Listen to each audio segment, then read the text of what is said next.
नमस्कार मित्रांनो, साधी माणसे या मालिकेच्या आजच्या धमाकेदार भागामध्ये आपण बघणार आहोत. इथे आतुरतेने वाट बघत असणारी सुधाकर भाऊंची अमेरिकेची मैत्रीण परी. शेवटी तिची एंट्री आज झालेली असते. आता मात्र सुधाकर भाऊ तर या परीच्या प्रेमातच पडलेले असतात, पण निरूपाच्या डोक्याला मात्र खूप मोठा ताप झालेला असतो. आता निरूपाला खूप मोठा धक्का बसलेला आपल्याला बघायला मिळणार आहे. तर इथे आता सकाळी सकाळी गायकवाडांच्या घरी आता परीचं आगमन झालेलं असतं. आता परी बाहेर येताच बेल वाजवते. त्याच वेळेस आता इकडे निरूपा तयारच असते. तेव्हा ती पटकन सुधाकर भाऊंना आवाज देऊ लागते, अहो पटकन आंघोळ करून घ्या, बेल वाजली, बहुतेक तुमची मैत्रीण आली बरं का, मी जाते. असे म्हणत निरूपा आता पटकन औक्षणाचं ताट घेऊन दरवाजा उघडते. आता मात्र परी आलेली असते. तेव्हा निरूपा म्हणू लागते, या या गायकवाडांच्या घरात तुमचं स्वागत आहे. असे म्हणत आता लगेच निरूपा परीचं औक्षण करते. आणि आता औक्षण झाल्यानंतर लगेच ती तिला एक चॉकलेट खाण्यासाठी हातात देऊ लागते. तेव्हा लगेच आता परी म्हणू लागते, no I am not sugar. तेव्हा निरूपा म्हणू लागते, काय अहो चॉकलेट दे. तेव्हा लगेच आता परी म्हणू लागते, नाही नको, मी गोड खात नाही. तेव्हा निरूपा म्हणू लागते, असं काय करताय, अहो ते चॉकलेट इथलं नाही आहे, फॉरेनचे, घ्या की खूप छान लागतं. तेव्हा परी म्हणू लागते, नाही सॉरी प्लीज, मी गोड खात नाही, मला गोड कुठलाच पदार्थ नको आहे. सो स्वीटा, तुम्ही अगदी छान पद्धतीने माझं स्वागत केलं. आता निरूपा तिला आतमध्ये घेऊन येते. त्याच वेळेस आता लगेच ती संपूर्ण घराकडे असे डोळे भरून बघू लागते. तेव्हा निरूपा म्हणू लागते, या या इथे बसा सोप्यावरती, मी ना पोरांना आवाज देते, पोरांनो. त्याच वेळेस निरूपाच्या लक्षात येतं, श्रीमंत लोक अशी आवाज देत नाही. तेव्हा निरूपा हसतच म्हणू लागते, सॉरी, म्हणजे कसं आहे ना, पंकजला आवाज द्यायचा होता ना, पंकज, देविका, रवी, रिया, सत्या, मीरा, असं अगदी प्रेमाने निरूपा आवाज देऊ लागते. त्याच वेळेस आता पंकज आणि देविकाची एंट्री झालेली असते. आता मात्र पंकज अगदी सूट बूट घालून, देविकाही अगदी स्टायलिश बनून आता इथे दोघेही हातात हात घालून बाहेर आलेले असतात. पण पंकज मात्र बाहेर येताच पहिल्यांदाच धडपडतो आणि आता लगेच देविका नमस्कार करू लागते. पंकज मात्र इकडे स्वतःला सावरणार, तेच देविका त्याला चापट मारते, अरे इकडे इकडे नमस्कार कर. तेव्हा निरूपा म्हणू लागते, हा माझा मोठा मुलगा पंकज आणि ही त्याची बायको देविका. तेवढ्यात आता रवी, रियाही आलेले असतात. रवी, रियाही मस्त तयार होऊन आलेले असतात. तर आता लगेच निरूपा म्हणू लागते, हा माझा छोटा मुलगा रवी आणि ही त्याची बायको रिया. तेवढ्यात आता सत्या आणि मीरा आलेले असतात. अगदी भारी प्रोफेसरसारखं सत्या अगदी छान तयार होऊन आलेला असतो. तर मीराने छान असा ड्रेस घालून सुंदर असा मेकअप केलेला असतो. अगदी दोघांची जोडी खूप छान दिसत असते. दोघे अगदी हातात हात घालून आता मस्त स्टायलिशमध्ये आता मीराने ते उंच टाचेचे सँडलही घातलेले असतात. तेव्हा लगेच निरूपा म्हणू लागते, हा माझा मुलगा सत्या आणि ही त्याची बायको मीरा. तेव्हा लगेच आता परी म्हणू लागते, ओ स्वीट, किती छान फॅमिली ना गायकवाडांची. तेव्हा लगेच आता निरूपा म्हणू लागते, हो खूपच मस्त फॅमिली आमची, मी तुम्हाला ओळख करून देते. हा माझा मुलगा पंकज, त्याचे ना गाड्यांचे 5 शोरूम आहे. आता मात्र पंकज जणू काही खूपच मोठा बिझनेसमॅन आहे, असं अगदी ताटकना करून उभी राहू लागतो. तेव्हा लगेच आता परी म्हणू लागते, अरे बापरे एवढे. त्याच वेळेस निरूपा म्हणू लागते, हो आणि अजून वाढवायचे तर का मला. आणि ही त्याची बायको देविका, हिचे खूप पार्लर आहे, म्हणजे पार्लरचा बिझनेस आहे. ती फक्त घरनं इव्हेंट करत असते त्यावर लगेच आता देविका म्हणू लागते, हो मला पार्लरचं सगळं काही येतं, माझं स्वप्न आहे पार्लर चालवणं आणि त्या सगळ्या बिझनेसमध्ये ना मला वेळच नसतो.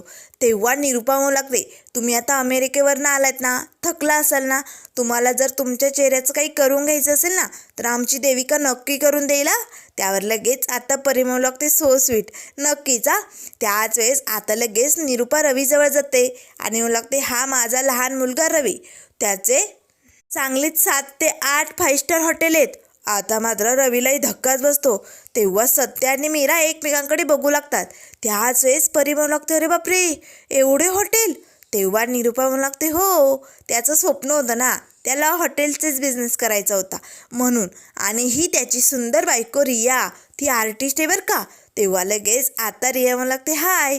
आता मात्र लगेच निरूपा सत्या आणि मीराच्या मध्ये येते. दोघांचेही हात असे पकडते आणि म्हणू लागते, हा सगळ्यात माझा लाडका मुलगा सत्या, हा प्रोफेसर आहे बरं का, आणि ही त्याची बायको मीरा. तेव्हा लगेच आता परी म्हणू लागते, त्याची बायको मीरा काय करते? त्यावर लगेच निरूपा म्हणू लागते, ती फ्लोरिस्ट आहे, फुलांचा खूप मोठा बिझनेस आहे तिचा, सगळं काही तीच सांभाळते. आणि लगेच निरूपा आता दोघांकडे प्रेमाने बघते आणि म्हणू लागते, सगळ्यात लाडकी जोडी ही आहे बरं का माझी, अतिशय लाडकेत हे दोघे माझे. आता पंकजला तर धक्काच बसतो, हा सत्या कधीपासून मम्माचा एवढा लाडका झाला. तेव्हा देविका म्हणू लागते, जाऊ दे जाऊ दे. त्याच वेळेस आता लगेच परी म्हणू लागते, सो स्वीट, खरंच मला तुम्ही खूप आवडला आहात. तेव्हा लगेच आता निरूपा म्हणू लागते, हो ना, मग या या, बसा इथे या. तेव्हा लगेच आता परी पंकजला आवाज देते, पंकज एक्सक्यूज मी, प्लीज माझी हेल्प करशील? तेव्हा पंकज म्हणू लागतो, हेल्प? काय झालं मॅम, कसली हेल्प करायची? तेव्हा परी म्हणू लागते, पंकज हे बघ ना, माझ्याकडे ना कॅश नाही आहे, म्हणजे इंडियन कॅश नाही आहे, हे अमेरिकेची कॅश आहे ना, सो प्लीज बाहेर टॅक्सीवाला वाट बघतोय, तू जाऊन त्याला ते पैसे देशील का? तेव्हा पंकज लागतो, विषय का, लगेच जातो. तेव्हा निरूपा लागते, पंकज जा पटकन, त्याला पैसे दे बरं जा. आता पंकज लगेच खुशीमध्ये इकडे बाहेर निघालेला असतो. पंकज बाहेर येऊन बघतो, टॅक्सी, इथे तर मोठी टॅक्सी कुठे दिसत नाही आहे, एक छोटी टॅक्सी असते, तो ड्रायव्हरही तिथेच उभा असतो. तेव्हा पंकज लागतो, आत्ता ज्या मॅडम आमच्या घरी आल्या त्या तुमच्या टॅक्सीतनं आल्या का? तेव्हा तो ड्रायव्हर म्हणू लागतो, हो, माझे पैसे द्या पटकन. त्यावर पंकज लागतो, एवढ्या छोट्या टॅक्सीत, मला वाटलं होतं खूप मोठी टॅक्सी असेल. त्याच वेळेस आता पंकज आपल्या पॉकेटमधनं 50 रुपये काढतो आणि त्या टॅक्सीवाल्याच्या हातात देतो. तेव्हा तो ड्रायव्हर म्हणू लागतो, 50 रुपये नाही झाले, 500 झाले, सकाळपासून गाडी बुक केली होती, खूप फिरवलंय, 500 रुपये द्या चला पटकन. त्यावर पंकज लागतो, काय 500? तेव्हा तो ड्रायव्हर म्हणू लागतो, हो, लवकरात लवकर माझे पैसे द्या, माझ्याकडे वेळ नाही. पंकज आता आपलं पॉकेट चापलू लागतो. 500ची एकच नोट असते आणि बाकीचं पॉकेट रिकामं असतं. तेव्हा लगेच आता तो ड्रायव्हर म्हणू लागतो, हो, काय विचार करत बसलाय, आणा ती नोट इकडे. आता पंकज ती नोट काढतो आणि त्या ड्रायव्हरला देतो. त्याच वेळेस तो ड्रायव्हर निघालेले असतानाच पंकज लागतो, हो, माझे ते आधीचे 50 द्या इकडे. आता ते 50 पुन्हा त्याने पंकजला पाठीमागे केलेले असतात. तेव्हा पंकज लागतो, जाऊ दे पंकज, ही तर छोटी इन्व्हेस्टमेंट केली तू, अजून तुला खूप मोठी इन्व्हेस्टमेंट करायची. आता तुझे 500 गेलेत ना, पण तुला त्या परीकडनं 500 करोड काढायचेत. लक्षात आलंय ना पंकज? आणि हे तुला करायचंच आहे, असं आता पंकजने ठरवलेलं असतं. तर आता इकडे सगळेजण हॉलमध्ये बसलेले असतात. आता परीला मात्र जरा गरम होत असतं. तेव्हा लगेच आता ती निरूपाकडे बघतच म्हणू लागते, गरम होते ना जरा, असं गुदमरल्यासारखं वाटते नाही ते. तेव्हा निरूपा आता अशा हाताने हवा मारू लागते, नाही नाही नाही, गरम नाही होते, अतिशय छान वाटतंय. तेव्हा परी म्हणू लागते, अहो तुम्हाला घाम आलाय, गरम होत आहे. तेव्हा आता सगळेजण इकडे तिकडे ए सी कुठे आहे की काय बघू लागतात. हॉलमध्ये तर ए सी नसतोच. तेव्हा लगेच आता परी म्हणू लागते, नाही म्हणजे मला म्हणायचं आहे, तुमचं जर एवढं मोठं पेंट हाऊस आहे तर तुम्ही एवढं गरमतंय मग इकडे का राहता तुम्ही? नाही, नेमकं काय झालं आहे, इकडे का राहायला आलात तुम्ही? त्यावर लगेच आता निरूपाला काय बोलावं काही सुचत नाही. तेव्हा सत्या मला लागतो, खाल्ली, पहिल्याच वेळेस गुगली गेली, गुगली खाल्ली निरूपाने. आता त्याच वेळेस आता परी म्हणू लागते, काय गल्ली काय बोलला हा? तेव्हा लगेच देविका म्हणू लागते, नाही म्हणजे त्याला म्हणायचं आहे की आमचं जे पेंट हाऊस आहे ना, ते रिन्यू करण्यासाठी आम्ही ना रिकामं केलं आहे ना, म्हणून आम्ही थोड्या दिवस इकडे राहण्यासाठी आलो आहे. तेव्हा लगेच आता परी म्हणू लागते, ओ अच्छा असं आहे का? त्याच वेळेस निरूपा म्हणू लागते, म्हणजे कसं आहे ना, आमचा जो स्विमिंग पूल होता ना. तेव्हा परी म्हणू लागते, पूल, हा पूल नाही का? त्यावर लगेच निरूपा म्हणू लागते, हो, तो स्विमिंग पूल आहे ना, त्याला जरा असं छोटंसं लिकेज झालं आहे, एवढं असं हातभर. तेव्हा लगेच परी म्हणू लागते, काय स्विमिंग पूलला लिकेज? आणि लिकेजचा आणि तुमच्या पेंट हाऊसचा काय संबंध? तेव्हा निरूपा म्हणू लागते, म्हणजे कसं आहे ना, आता सगळेजण निरूपाकडे बघू लागतात, मम्माचं काय चालू आहे, स्विमिंग पूलला कुठे लिकेज झालं आहे, काय काय बोलते ही मम्मा? त्याच वेळेस सत्या म्हणू लागतो, धूमकेतू खाल्ली, निरूपाने माती खाल्ली. तेव्हा निरूपा म्हणू लागते, नाही म्हणजे कसं आहे ना, दर 6 महिन्याला आम्ही इकडे राहायला येतो, का माहिती? कारण दर 6 महिन्याला आम्ही घराचं ना मस्त असं पेंटिंग करतो, छान असं सगळं सामान बदलतो, सगळं काही अगदी घर नव्याने करतो. म्हणजे जे जुनं फर्निचर असतं ना ते भंगारमध्ये टाकतो आणि नवीन खरेदी करतो. मग जरा वेळ लागतो ना त्यासाठी, म्हणून दर 6 महिन्याला आम्ही इथे राहायला येतो. आणि शेवटी हे आमचं जुनं घर आहे ना. आता कितीही श्रीमंत झालं माणूस तरी जुनी परंपरा, जुने स्वप्न, जुने आठवणी विसरत नाही ना. म्हणून आम्ही इकडे राहायला येतो. तेव्हा लगेच आता परिमळ लागते, वाव किती मस्त ना. तेव्हा निरुपा लागते, कितीही श्रीमंत झालं तरी आपल्या गरिबीच्या काळात आपण ज्या घरात राहिलोय ते घर थोडं विसरायचं असतं. असेच वागतात ना श्रीमंत लोक खरे. तेव्हा लगेच आता परिमळ लागते, हो अगदी बरोबर, एक नंबर, छान हा. त्याच वेळेस आता परी निरुपाला म्हणू लागते, निरुपा मला एक प्रश्न पडलाय. नाही म्हणजे तुझ्या घरात तुझी मुलं एवढी बिझनेसमॅन आहे, एवढी रिच आहेत, मग आज वीकडे असून ही सगळेजण घरी काय करतायत? नाही म्हणजे श्रीमंत लोकांकडे एवढा रिकामा वेळ असतो का? आता मात्र सगळेजण गप्प बसलेले असतात, कुणाला काय बोलावं काही सुचत नाही. त्याच वेळेस आता सत्य म्हणू लागतो, धूमकेतू आता संपलं, नाटक संपलं. तेव्हा लगेच रिया म्हणू लागते, एक्सक्यूज मी मॅम, म्हणजे कसं आहे ना, आमच्याकडे रिकामा वेळ नाही, पण आमच्या गायकवाड फॅमिलीचं कसं आहे माहिती आहे ना, जर काही खास सण वगैरे असेल किंवा घरात कोणी नवीन पाहुणा येणार असेल तर आम्ही कामातनं वेळ काढतो आणि आमचं काम बंद ठेवून आम्ही सगळी फॅमिली एकत्र एन्जॉय करतो. आणि आज तुम्ही येणार होता ना, म्हणून आम्ही सगळ्यांनी आज सुट्टी घेतली. तेव्हा निरुपा म्हणू लागते, हो मीच पोरांना बजावून सांगितलं होतं, आज कोणी घराबाहेर कामासाठी पडायचं नाही. आज आपल्याकडं एवढ्या लांबनं अमेरिकेवरनं पाहुणे येणार आहे, मग तिच्या स्वागतासाठी घरात थांबायला नको, म्हणून समध्या जणांनी सुट्टी घेतली. दुसरं काहीच नाही. नाहीतर त्यांच्याकडे खाण्यासाठी सुद्धा वेळ नसतो, पाणी पिण्यासाठी सुद्धा वेळ नसतो. तेव्हा लगेच आता परी म्हणू लागते, हो सो स्वीट निरुपा, तुझ्या मुलांनी अगदी कल्चर रिच असं जपून ठेवलंय. तेव्हा निरुपा म्हणू लागते, काय काय म्हणायचंय म्हणजे? त्याच वेळेस आता रिया म्हणू लागते, मॉम त्यांना म्हणायचंय की एवढं श्रीमंत असूनही तुमच्या मुलांनी संस्कृती जपून ठेवली, अगदी छान. श्रीमंत लोक असं वागत नाही, पण तुम्ही एवढं छान वागताय असं म्हणायचंय. तेव्हा निरुपा म्हणू लागते, मग श्रीमंत झालं म्हणून लगेच रूढी परंपरा संस्कृती विसरायची थोडी असते, ती जपून ठेवायची असते. त्याच वेळेस परी म्हणू लागते, नाही म्हणजे निरुपा मला अजून एक प्रश्न पडलाय, जर तुम्ही एवढे रिच आहात, श्रीमंत आहात, तर मग तुमच्याकडे कामासाठी कोणी हेल्पर नाही आहे का? नाही म्हणजे दिसत नाही म्हणून विचारलं. तेव्हा आता निरुपाला काय उत्तर द्यावं काही सुचत नाही. पंकज, देविका सगळेजण एकमेकांकडे बघू लागतात. त्याच वेळेस आता सत्या धूमकेतूला खुणवतो, धूमकेतू काहीतरी बोल धूमकेतू. तेव्हा मीरा म्हणू लागते, नाही म्हणजे हेल्पर आम्हीच ठेवला नाही का माहिती, आता अमेरिकेत तुम्ही स्वतः राहून स्वतःची सगळी कामं करता की नाही, मग आम्ही ठरवलं की आपल्या घरात आपली सगळी कामं स्वतः करायची. कारण घर म्हणजे देवारा असतं ना, आणि देवाऱ्यात आपण जर आपली कामं पार पाडली तर देवाची पूजा केल्यासारखं असतं ना घरातल्या. म्हणून आम्ही कोणी हेल्पर ठेवत नाही, स्वतःची कामं स्वतःच करतो. कारण हे सगळं आम्हाला आमच्या बाबांनी आणि आईंनी शिकवलं आहे ना, हो की नाही? तेव्हा लगेच निरुपा म्हणू लागते, हो. त्याच वेळेस परी म्हणू लागते, छान हा, अगदी मस्त. तेव्हा पंकज म्हणू लागतो, मॅम मी तुम्हाला एक सांगू का, म्हणजे हा सत्य आहे ना, हा जरा कमी श्रीमंत आहे, पण आमच्या या घरात सगळ्यात जास्त श्रीमंत तर मीच आहे. तेव्हा लगेच सत्य म्हणू लागतो, हो हो हो, हा आमचा पंकज खूप श्रीमंत आहे. तेव्हा लगेच आता परी मात्र या पंकजला इग्नोर करते आणि सत्याकडे बघते आणि लागते, सत्या तू इंग्लिशचा प्रोफेसर आहे ना? तेव्हा लगेच आता निरुपाला तर धक्काच बसतो. पंकज तर डोक्यालाच हात लावतो, अरे बापरे, या सत्याला तर आपण समजा मराठी शिकवलंय, आता हा इंग्लिश काय बोलणार? त्याच वेळेस आता धूमकेतू सगळेजण सत्याकडे बघू लागतात. तेव्हा लगेच आता परी म्हणू लागते, बोल ना सत्या, तू इंग्लिशचा प्रोफेसर आहे ना? निरुपा मला फोनवरती म्हणाली होती. तेव्हा निरुपा म्हणू लागते, नाही इंग्लिश नाही, मराठीचा प्रोफेसर येतो. तेव्हा लगेच आता परी म्हणू लागते, काय असं कसं होऊ शकतं निरुपा, अगं तू तर इंग्लिशचा बोलली होती ना? तेव्हा निरूपा म्हणू लागते, माझ्या मोबाईलचा ना जरा प्रॉब्लेम झाला होता, ते ट्रान्सफर होत होतं ना, मी मराठी बोलले असेल, तुम्हाला इंग्लिश ऐकू आलं असेल, असं झालं. पण तो मराठीचाच प्रोफेसर आहे. आता निरूपाला प्रोफेसरही म्हणता येत नसतं. परी मात्र खूपच हसू लागते.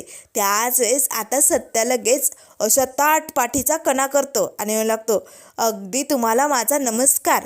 तेव्हा निरूपा म्हणू लागते, बास बास, काना मोडून जाईल. तेव्हा सत्या म्हणू लागतो, हे बघा, मराठी भाषा म्हणजे आपला अभिमान आहे आणि म्हणूनच हा सत्यजित मराठीचा प्राध्यापक आहे. तुम्ही आपल्या मराठीचा पताका अमेरिकेत फडकवला आणि म्हणून आम्ही आज तुमची खूप वाट बघत होतो. तुम्हाला कधी भेटेल असं झालं होतं आणि तुम्हाला भेटून आज आम्ही धन्य झालो, धन्य धन्य पावलो. त्यामुळे तुम्हाला माझा एकच विनम्र अभिवादन, प्रणाम करतो मी. आता मात्र सगळेजण या सत्याकडे बघू लागतात. अगदी शुद्ध मराठी भाषा सत्यजित अगदी छान बोलत असतो. परी आता या सत्याकडे बघू लागते. तेव्हा लगेच आता सत्या म्हणू लागतो, हो, मराठी कणा हाच आपला बाणा. निरूपाला तर या सत्यजितचं हे शुद्ध बोलणं ऐकून धक्काच बसतो. तेव्हा निरूपा मनाशीच म्हणू लागते, हा खरंच पनोतीच आहे ना, जणू काही खरंच एखादा प्राध्यापक झाल्यासारखं बोलतोय. तेव्हा लगेच आता सत्य म्हणू लागतो, मी सत्यजित सुधाकर गायकवाड, मी एक प्राध्यापक आहे, तो पण स्पेशल मराठीचा. मराठी विषय म्हणजे आपली शान, आपली बाण. त्याच वेळेस आता निरूपा म्हणू लागते, बास, पुरे झालं. तेव्हा सत्य म्हणू लागतो, संपलं, माझं बोलणं आता झालेलं आहे. आता निरूपाच्या कडे एकटक बघत सत्या मात्र हसू लागतो.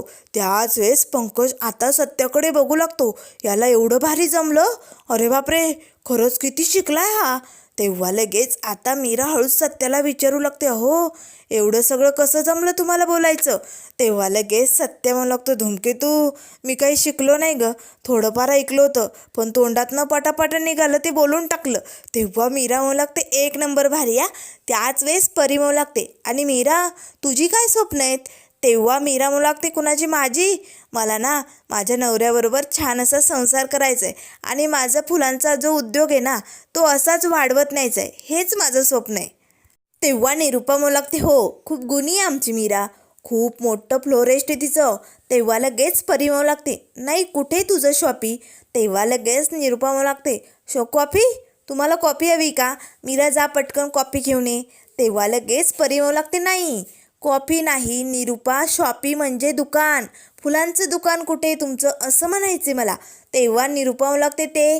त्याच वेळेस पंकज लागतं, हे काय इथे गेटजवळ.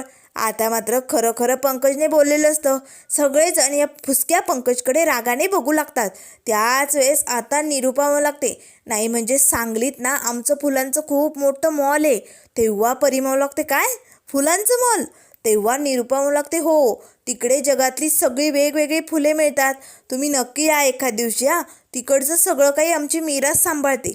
त्यावर लगेच आता सत्या म्हणू लागतो, हो, आकाशातला जसा तारा तसा हा माझा धूमकेतूचा तारा, आणि हा माझा धूमकेतूचा तारा माझ्यासाठी माझ्या आयुष्यात उतरला आहे आणि माझ्या आयुष्याचं त्याने सोनं केलं आहे. आता मात्र लगेच मीरा लाजू लागते. त्याच वेळेस परी म्हणू लागते, सो स्वीट, लव बोडा, एक नंबर जोडी आहे तुमची. आता मात्र सत्या आणि मीराची जोडी या परीला खूपच आवडलेली असते. पंकज आणि देविकाला राग येतो. त्याच वेळेस आता परी म्हणू लागते, पंकज, माझी बॅग प्लीज वरती ठेवतो, मी तुमच्या सगळ्यांसाठी ना गिफ्ट आणलेत. आता लगेच पंकज तर हावराच असतो, काय गिफ्ट आणलंय काय नाही असं झालेलं असतं. पटकन आता परीची बॅग उचलून टेबलवरती ठेवतो. आता तिने त्यातनं गिफ्टचे बॉक्स काढलेले असतात. एक बॉक्स ती पंकजच्या हातात देते आणि मला लागते, पंकज, हे तुझ्यासाठी. आता लगेच दुसरा बॉक्स काढताच देविका पटकन हात पुढे करते. तेव्हा लगेच परी म्हणू लागते, दोघांमध्ये एकच आणलंय मी, जोडीचं आहे ते. तेव्हा लगेच देविका लागते, हो का. आता देविका पंकजच्या हातात जो बॉक्स असतो ना, तो हिसकून स्वतःच्या हातात घेते. त्याच वेळेस आता रवी रियाला एक गिफ्ट दिलेलं असतं, त्यानंतर सत्या मीराला आणि निरूपाला, आणि अजून एक बॉक्स असतो. तेव्हा लगेच परी म्हणू लागते, हा बॉक्स माझ्या सुधूसाठी स्पेशल गिफ्ट आणलंय. निरूपाला मात्र धक्काच बसतो, सगळ्यांना जोडीत आणलं, मग आम्हाला स्पेशल वेगवेगळं का. तेव्हा लगेच आता परी म्हणू लागते, सुधू कुठे, पण मी केव्हाची आले, तू कुठे दिसत नाही, सुधू, सुधू असा आवाज आता परी देऊ लागते. तेव्हा लगेच आता सत्य म्हणू लागतो, मॅडम, कुठे नका शोधू, ते येतील. त्याच वेळेस आता लगेच परी पंकज आणि देविकाच्या रूममध्ये सुधाकर भाऊंना शोधायला निघालेली असते. तेव्हा पंकज लागतो, परी मॅम ती आमची रूममध्ये, तिकडे नका जाऊ. तेव्हा लगेच आता परी म्हणू लागते, सॉरी या, मग सुधूची रूम कुठे? तेव्हा निरूपा म्हणू लागते, हे काय इकडे आमची रूम आहे. आता लगेच निरूपा आणि सुधाकर भाऊंच्या रूममध्ये परी निघालेली असते. तेव्हा निरूपा म्हणू लागते, ए बाबड्या, देविका जा पटकन, तिला थांबवा. अरे तुमचे बाबा आंघोळीला गेलेत आणि तिने जर असं बघितलं तर काय वाटेल तिला? नाही नाही नाही न, तिला थांबवा. त्याच वेळेस पंकज देविका धावतच तिला थांबवायला जाणार. ते सुधाकर भाऊ आता रूममधनं बाहेर आलेले असतात. आता मात्र परी आणि सुधाकर भाऊंची धडक झालेली असते. परी खाली पडणार, ते सुधाकर भाऊ तिला पकडतात. आता मात्र सुधाकर भाऊंनी अगदी छान असं तिला पकडलेलं असतं आपल्या मिठीत. आता मात्र दोघेही एकटक एकमेकांकडे बघू लागतात. आता सत्या, मीरा, रवी या सगळ्यांना धक्काच बसतो, कारण सुधाकर भाऊ परीला पाहताच तिच्या प्रेमात पडलेले असतात. असं तोंड आ करून तिच्याकडे एकटक बघत असतात.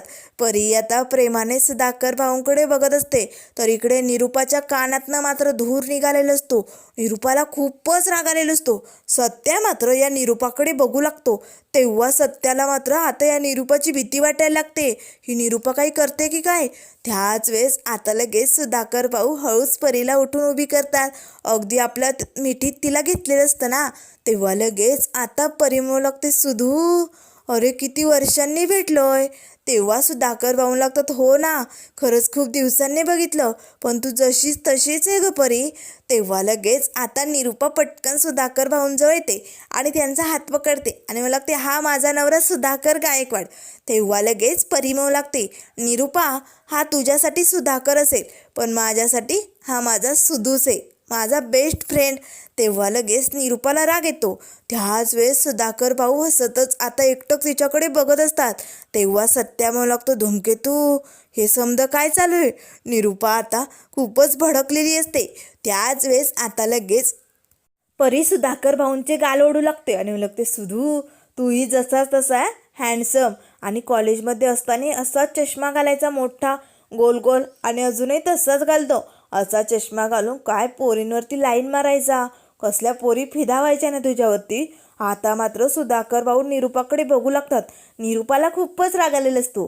तेव्हा निरूपा म्हणू लागते, परी मॅम, तुम्हाला फ्रेश व्हायचं असेल ना, चला चला रूममध्ये चला. तेव्हा परी म्हणू लागते, निरूपा, माझ्या सुधूला बघूनच मी फ्रेश झाले. तेव्हा निरूपा म्हणू लागते, पंकज जा पटकन बॅग घेऊन ये त्यांची, जा पटकन. पंकज आता पटकन टेबलवरनं बॅग घेऊन येतो. तेव्हा सुधाकर म्हणू लागतात, परी कशी आहे तू? दोघांच्या गप्पा चालू असतात. निरूपा पटकन आता परीची बॅग हातात घेते आणि परीचा हात पकडत ओढतच तिला रूममध्ये घेऊन जाते. तेव्हा परी म्हणू लागते, सुधू, मी आलेच आ. सुधाकर भाऊ तर आता परीच्या अगदी प्रेमात पडल्यासारखे अगदी गुंगलेले असतात. सत्या, मीरा, रवी, रिया आता बाबांकडे बघून हसू लागतात. तर त्यानंतर मित्रांनो पुढील भागामध्ये आपल्याला बघायला मिळेल, सगळेजण आता जेवण करत असतात. सुधाकर भाऊं शेजारी आता त्यांची खास मैत्रीण परी बसलेली असते. दोघांच्या अगदी छान गप्पा चालू असतात. तेव्हा लगेच आता सत्या मात्र चुकून परी मातोश्री असे म्हणू लागतो. आता निरूपाला धक्काच बसतो, हा हिला मातोश्री का म्हणतोय? तेव्हा निरूपा म्हणू लागते, सत्या. तेव्हा सत्य म्हणू लागतो, सॉरी, निरूपा मातोश्री. आता बाबांच्या सखीला मातोश्री म्हणायचं, पण बाबांच्या खास मैत्रिणीला काय म्हणायचं मला माहिती नाही ना. तेव्हा लगेच आता निरूपा म्हणू लागते, आत्या म्हण, त्यांना आत्या म्हणा. तेव्हा परी म्हणू लागते, काय हॉट आत्या? नाही नाही नाही नाही, अजिबात जमणार नाही. आता सुधाकर भाऊही म्हणू लागतात, आत्या नाही, नको नको. त्याच वेळेस आता लगेच सत्या म्हणू लागतो, कसं आहे ना परीजी, तुम्ही आल्या ना तर माझा बाप खूपच सुखी झाला आहे. निरूपाबरोबर राहून तो सुखी होता की नाही हे मला माहिती नाही, पण तुम्ही आल्यापासनं जणू काही स्वर्गात आल्यासारखं वाटतंय त्याला. त्यामुळे तुमचं जे काही चालू आहे ना ते असंच चालू द्या, एक नंबर भारी. आता निरूपाला खूपच राग आलेला असतो. आता मात्र सुधाकर भाऊंच्या आणि परीच्या खूप छान छान गप्पा चालू असतात. निरूपाचा जळफाट झालेला असतो. आता संतापलेली निरूपा काय करणार हे आपल्याला लवकरच बघायला मिळेल. त्यामुळे मित्रांनो, अशाच मालिकेंच्या अपडेट पाहण्यासाठी चॅनलला लाईक करा, सबस्क्राईब करा. व्हिडिओ पाहिल्याबद्दल